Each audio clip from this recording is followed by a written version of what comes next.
I'm sure you've heard of the video game Dispatch. With a game this viral, I was bound to find spoilers. Let me tell you something. But they didn't tell the whole story, and what story they did tell broke me. Gosh darn it, why are you making me feel things?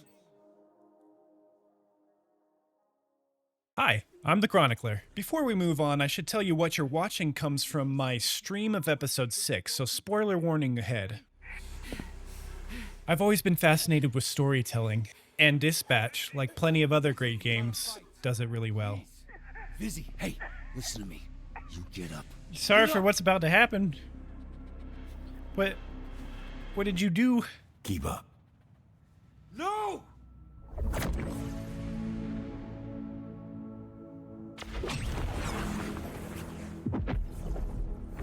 I did see this already, this clip. Okay, so I know that's the chance he saves her, but we'll see what else happens.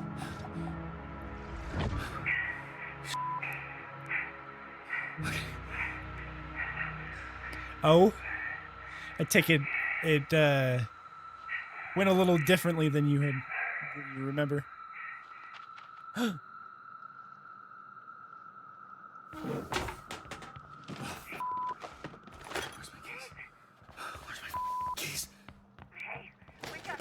No! No, please. Please, Chase. I know that I'd seen the brief clips. I thought I knew what happened. They're just pixels on a screen, right? So why was I speechless? I've seen the clip of her going to help her, but I didn't realize he dies afterwards. It's funny. I had never looked for those spoilers, but I found them anyway. And regardless, I was now getting choked up. Fetch. Now I'm wondering if I need to keep streaming to finish the entire thing. Each episode is about an hour, so after streaming for already 3 hours, I was ready to stay up for 2 more. Gosh darn it. I ended up saving the last 2 episodes for later. Why are you making me feel things? That's what these kind of games do? Yeah, for sure. That means I'm gonna have to wait a week to see what happens next. So how'd they pull it off? Now, I'll be the first to admit, Chase wasn't exactly my favorite character. Now, he's entertaining, but there were so many others in the game, it was easy to put him on the sidelines.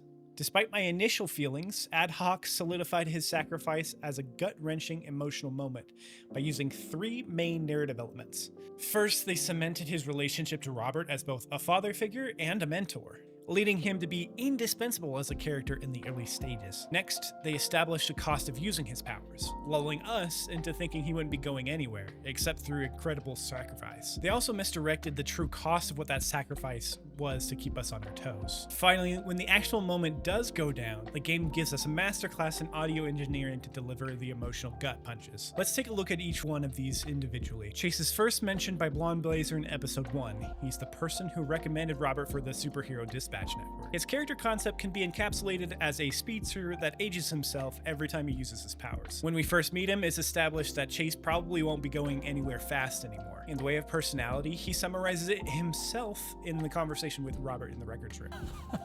Was he always like this? Yes, actually. We joke, we laugh, we suppress our trauma. All right, enough of this feeling shit. Let's introduce you to your team of losers. He's a character that uses humor and a barrage of curse words to mask trauma and pain.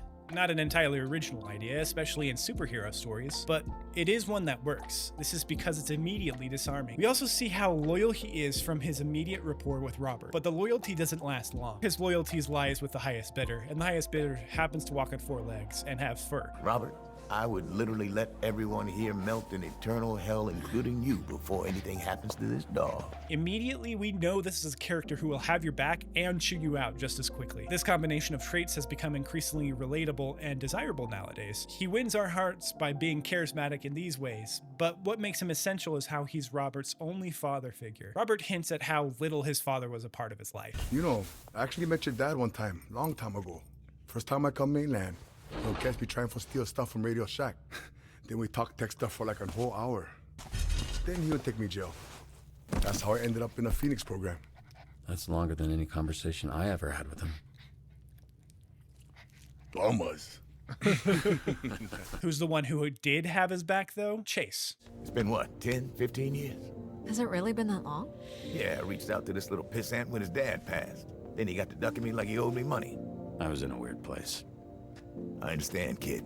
It was tough on all of us, so I can't imagine what you went through. Even without initially recognizing him, Robert and Chase continue as if they had never separated. In addition to being a father figure, Chase takes the role of mentor in Robert's hero's journey. His visual age is no coincidence here. He was already older than Robert, but his powers aging him earns him a little bit more on-the-nose symbolic title as the mentor in Robert's life. And unfortunately for Robert, Mentor's dying is a staple of the hero's journey. In this way, eagle-eyed players could probably guess something might happen. However, the game managed to keep the actual cost of his sacrifice largely a secret. He even lectured Robert about the survivability of desk life at the SDN. Desk work doesn't land you in the infirmary. Think about that.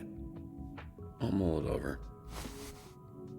This gave us a false sense of security that he wouldn't be taking undue risks. But this foreshadowing is multifaceted. Another area that they foreshadow the sacrifice is they establish a narrative connection between him and Invisigal. There is relatively new trend in superhero stories where the character's powers have some sort of caveat or downside. We can see the examples of this in shows like My Hero Academia. It's a way of keeping godlike powers interesting. Chase and Invisigal are no exception. Invisigal can go invisible, but she has to be holding her breath and she has asthma. Not only are the two connected through their similar power system, but through their personalities as well. She's my least favorite. The worst of the lot. She's That one of my surprises favorites. me. You guys got similar energy. They both have antisocial standoffish personalities, which we all know are fronts because they have hearts of gold at the center. Their powers with an asterisk and their similar personalities make them one and the same character. On a side note, perhaps their similarities are what causes Chase to be so hard on her. They can be seen as two sides of the same coin. While she represents making poor choices in life, he takes the hero's path. This might be compounded a little bit by jealousy. He has to watch someone he deems as a criminal still be able to use her powers while he can't. Whatever the reasons for his bitterness towards her, the writers use these similarities to hint that something important might happen between them. With foreshadowing and even spoilers, good stories still manage to elicit incredible emotions. Adhoc does this well by expert choice of audio. No sound is wasted. He's just gonna keep with you, but you don't give up, okay? Each one gives way for the next that needs to be emphasized. While there is music, it's understated so we can hear the dialogue and the expert performances of the cast clearly. We can cut the tension with a knife just before Chase utters his iconic line of, Keep up. No! Then the bittersweet music plays as we see him zooming through the city. All the while we are biting our nails along with Robert. We also sigh with relief as we believe both he and Invisigal are safe. That's the chance he saves her, but we'll see what else happens.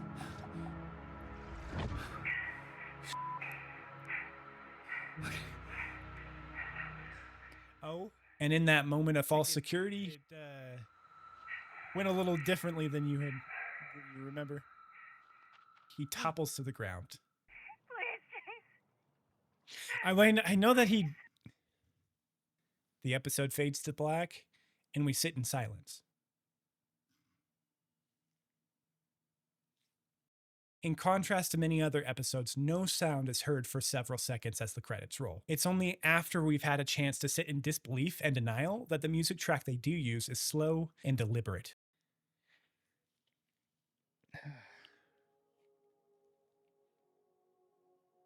This gives us a chance to process what's going on and what it all means. Fetch. Is he dead? His personality couldn't be killed, so he can't either, right? Maybe he's not dead at all. And if he is, what does that mean for Robert and the rest of the Z team? What happens next? These questions and more were rattling around in my brain as well. It's that air of mystery that kept me wanting to play. Since writing this script, I've ultimately finished Dispatch, so I know his fate, but it doesn't diminish the feelings in that moment. His sacrifice still meant a lot. He was a character I took for granted, and maybe that was on purpose. We always assumed he would live forever. In this way, Dispatch manages to put us in the shoes of Robert, who, along with us, grieves the loss of his only father figure. So why did Chase's sacrifice shatter me, even with the spoilers? It wasn't just the plot twist. It was the beautiful execution of narrative fundamentals. They centered the emotional anchor of his father figure status. They used the threat of aging powers to misdirect us from the real cost. And they locked in the grief with masterful silence in the credits.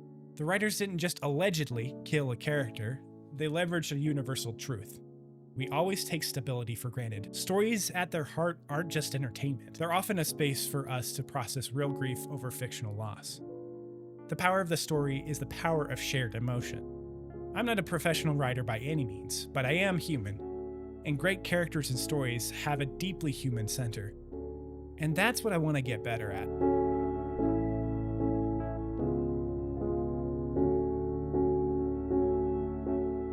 Thanks for joining me on this journey. If you made it this far, you're probably interested in literary analysis like this. If you want to learn the magic of storytelling like me, leave a like and subscribe. What other moments touched you as you played Dispatch? Maybe other games or media have touched you as well. I'd love to discuss in the comments below. Well, until the next story, Chroniclers, have a great day.